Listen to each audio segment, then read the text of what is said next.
My parents concealed a $5 million trust fund from me while I struggled just to cover rent. And when the truth surfaced, they sat silently, unable to meet my eyes. I expected my 26th birthday to be like any other. Just another year of pushing forward, scraping by, and trying to build a life from the ground up in Chicago. But that night, one simple question from my grandfather changed everything. It wasn't just a birthday dinner. It was the moment I uncovered a betrayal so deep it had stolen millions from my future and erased decades of my past. That birthday was supposed to be a celebration of independence and hard work. Instead, a single question from my grandfather shattered my entire world, exposing a deception that had shaped my life without my knowledge. Before that evening, I was just Iris, a graphic artist in downtown Chicago, doing everything I could to make ends meet. I shared a small, run-down two-bedroom apartment with my roommate Olivia, who was also my closest friend.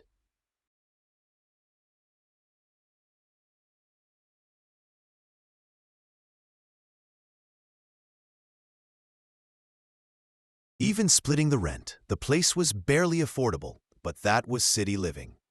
The apartment had charm, though. Mismatched furniture collected over time, and walls covered with my paintings. Despite having a wealthy grandfather, I was proud of supporting myself. My parents, David and Rachel, lived comfortably in the suburbs with a 5-bedroom home, a pool, and expensive vacations every year. My father held a senior role at an insurance company, and my mother worked in real estate. They never offered financial support, always stressing the importance of hard work and self-reliance, saying it built character. When I graduated from art school, I carried nearly $70,000 in student debt. While many of my friends received help from their families, whether with rent or down payments, my parents gave me a copy of a financial advice book and another lecture on independence. I didn't resent them at the time. I wanted to prove I could make it on my own. But when they showed up in luxury cars or boasted about remodeling the kitchen while I struggled to pay bills, I couldn't help but wonder why. They seemed so unwilling to help, even in small ways. Then there was my grandfather, Edward, an intimidating figure who built one of the Midwest's largest real estate companies from nothing. He rarely attended family events, but when he did, people treated him with caution. For reasons I didn't fully understand, though. He had always been kind to me. When we talked, he asked thoughtful questions about my work and truly listened. Meanwhile, my cousin Sophia lived off a trust fund, enjoying a lavish lifestyle without working a day in her life. At family gatherings, she made sure everyone knew about her latest shopping spree or trip abroad, a constant reminder of the difference between us. The week leading up to my birthday had been particularly rough. My design firm lost a major client, and I was one of several employees laid off. With only 2 months of rent in savings and a tough job market ahead, I felt overwhelmed. So when my parents insisted on an expensive birthday dinner, I tried to refuse, suggesting something simple at home instead. But they pressed, saying, "27 is special, Iris. It deserves a proper celebration." At the time, I didn't understand why they were so insistent. Looking back, the signs were there. Subtle red flags I dismissed. Like when I mentioned pursuing a master's degree, and my father immediately shut it down, saying I already had too much debt. Or when my mother changed the subject any time I brought up financial struggles. There were hushed phone calls that ended when I walked into the room, and a noticeable discomfort whenever my grandfather's name came up. Just months earlier, I caught my mother browsing listings for homes in Panama. When I asked if they were planning a trip, she quickly closed her laptop, claiming she was only daydreaming. Around the same time, my father made vague comments about how we might not see each other as often because they planned to travel more. On my birthday, Olivia gave me a handmade card and a small plant. She had seen firsthand how hard I worked just to get by. She even helped me choose an outfit for dinner, making the best of my limited wardrobe. I had no idea that within hours, everything I thought I knew about my family would unravel, and that the struggles I had endured for years never needed to happen. As I got ready, putting on mascara and my one pair of decent earrings, I couldn't have imagined the level of betrayal I was about to uncover. The locks were changed immediately. Edward instructed that new keys would only be issued to Iris. My father made one last, desperate appeal. "Edward, be reasonable. Where should we go?" My grandfather fixed him with a cold stare. "You purchased a 5-bedroom house with stolen funds."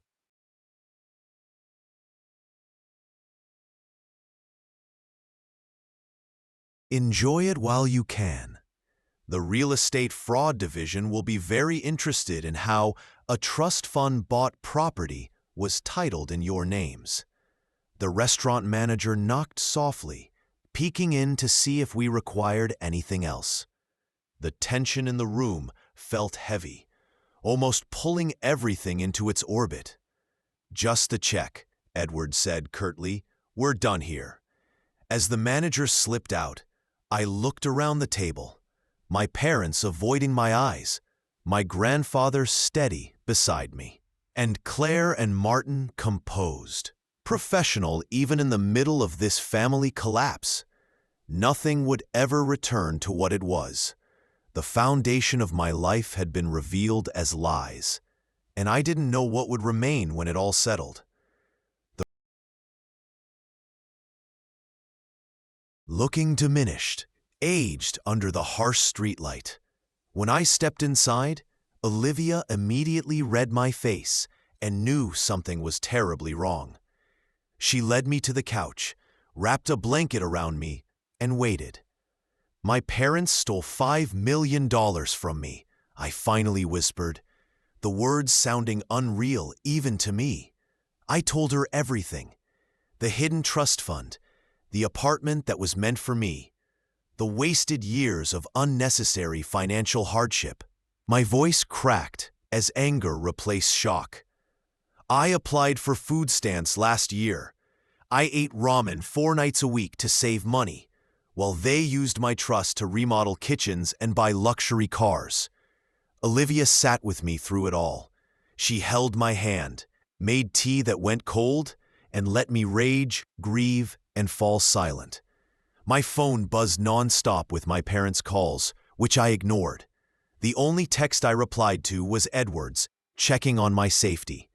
The next morning, Claire called.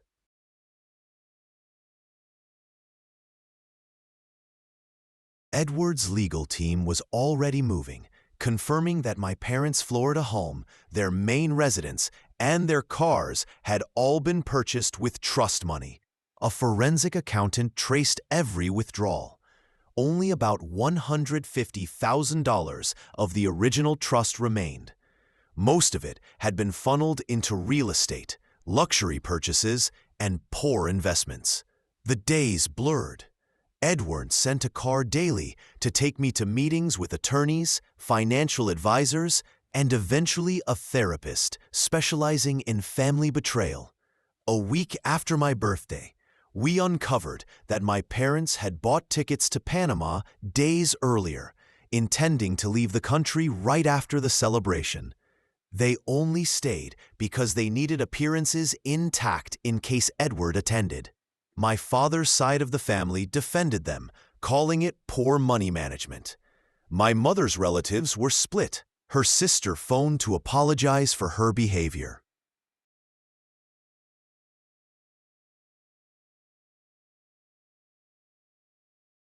My cousin Sophia showed up at my apartment subdued.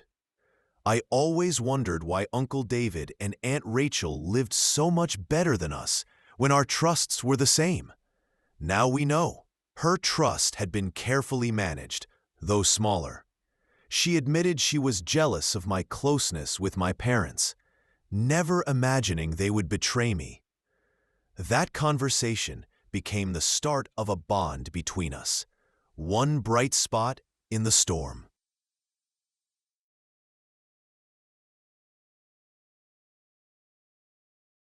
3 weeks later, Edward invited me to dinner. In the warmth of his penthouse, he told me firmly, "This is not your fault. They made their choices." He showed me old family photos, my grandmother, my mother as a child. He admitted his strictness with her might have shaped her views on money.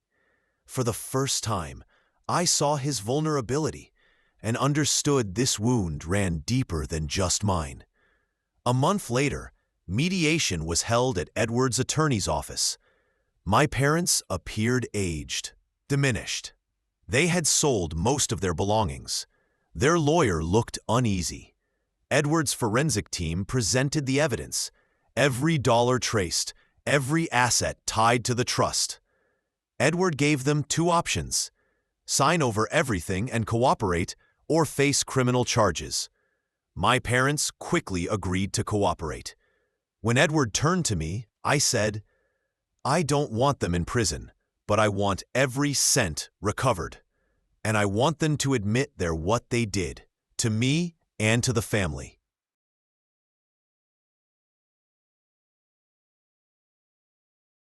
Over hours of signing documents, I gained legal ownership of their Florida home and arrangements to liquidate possessions. Alone with them afterward, I asked quietly, why? They admitted to chasing a lifestyle, poor investments, and using the trust to catch up. My father called it an addiction. It wasn't enough, but it was a start. 2 weeks later, I moved into a modest one-bedroom purchased with recovered funds. It wasn't luxury, but it was mine, debt-free and safe. Edward guided me through financial planning, investing what was left, setting up insurance and savings. A job opportunity from his connection soon followed, offering better pay and growth. Slowly, life rebuilt. I allowed limited contact with my parents, who were in therapy for financial addiction and living in a small rental. Edward and I grew closer. Claire became a mentor. An old college friend, Jake, reappeared, grounding me outside the chaos. 6 months later, I was thriving, leading projects at my design firm, managing finances responsibly, and learning to trust my own future again. My parents, meanwhile, adjusted to modest lives, stripped of their status symbols. When we met for coffee, I noticed the humility in them, something entirely new. They spoke of therapy, accountability, and slow change. I listened, cautious, but open to rebuilding on different terms. For the first time in a long while, I felt hope, not just for stability, but for a life built honestly, free from deception. My grandmother always believed that family was worth the effort. She reminded me of it often during our weekly dinners, not at the cost of self-respect or safety, but in the sense of making room for understanding and forgiveness where possible. Edward carried that same perspective. He not only guided me through financial management, but also showed me how to remain steady in the face of betrayal.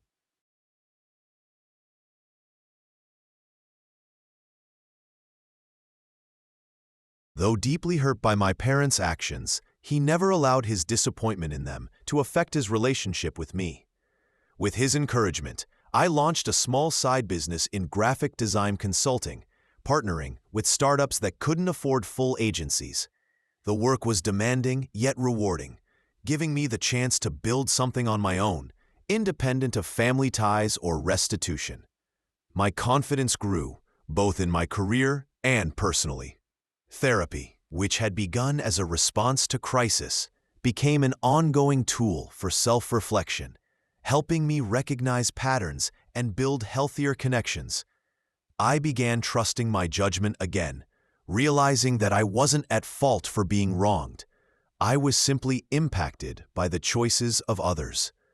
6 months after my birthday disaster, Edward surprised me with a dinner.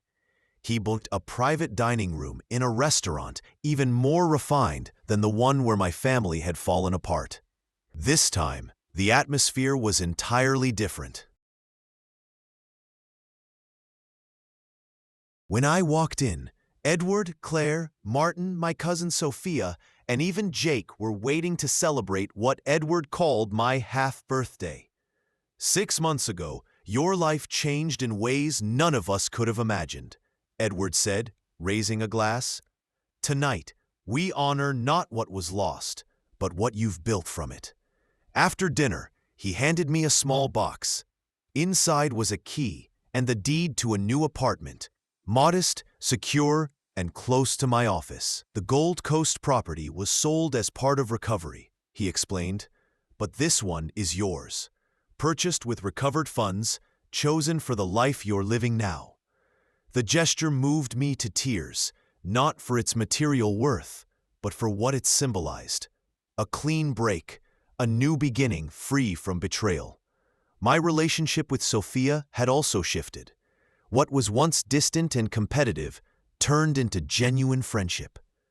We discovered shared interests and complementary strengths, and she even invested in my side business.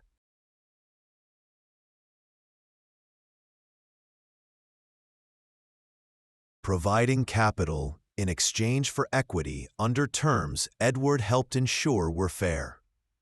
Over lunch one day, she admitted, "I always thought your family was perfect."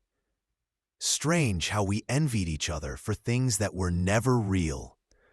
Jake, too, became more than a friend. What started as casual coffee turned into long dinners and late-night conversations. Through it all, he didn't try to fix or dismiss my pain. He simply stood by me. When he kissed me for the first time during a walk along the lake near my new apartment, it felt like stepping into a new chapter built on honesty and trust. Wanting to give back, I used part of the recovered funds to start a mentorship program for young designers from disadvantaged backgrounds. The program offered scholarships for software training and professional development. Though still small, it gave me purpose beyond my own healing. As autumn turned to winter, I realized betrayal was part of my story.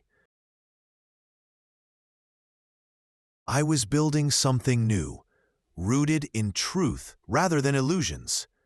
1 year after the birthday that changed everything, I found myself in a place I hadn't thought possible. Not only financially secure, but emotionally stronger, with clearer boundaries and deeper connections. Healing hadn't been linear. There were still days when anger resurfaced, but those moments grew rarer as life expanded with purpose. Even with my parents, progress was slow but real. We met monthly for lunch with strict boundaries. They remained in therapy and made steady restitution payments, part of a structured amends process. I never thought I could sit with them again without feeling rage, I told my therapist. It's not full forgiveness yet, but it feels like peace. Edward's guidance transformed how I viewed money. I managed my investments with confidence, balancing security and growth.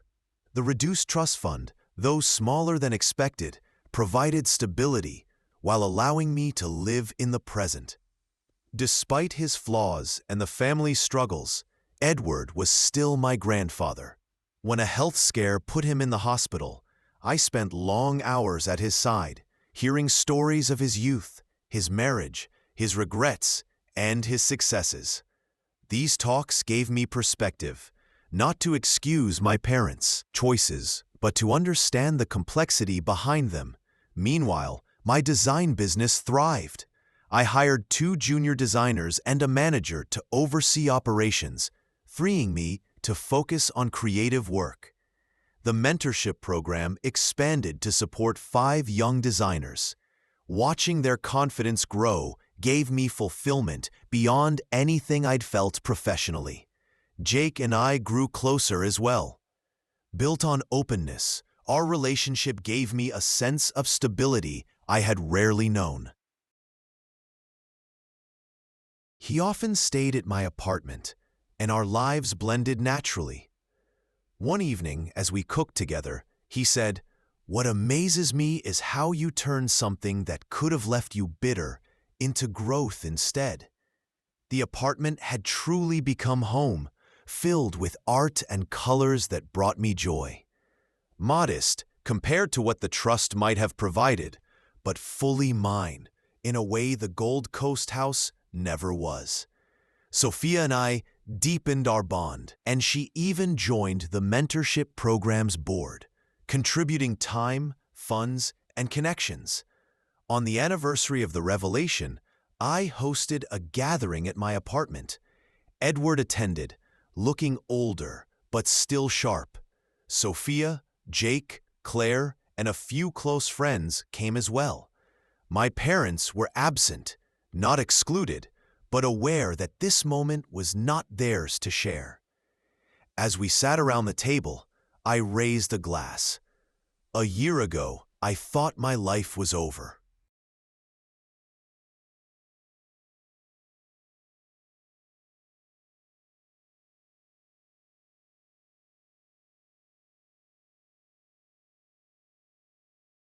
What I've learned is that when the foundation proves false, you have the chance to build something real.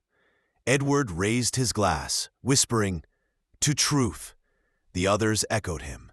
Later, when only Jake remained, helping me quietly clean up, I reflected on the year. Wealth provided comfort, but it wasn't the most valuable currency.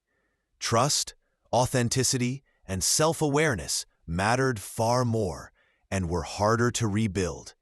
I had learned that forgiveness didn't mean forgetting or excusing, but it did lighten the burden of anger. Most importantly, I realized that while we cannot control what happens to us, we can choose how to respond and what we create afterward. The betrayal would always remain part of my story, but it would not define it.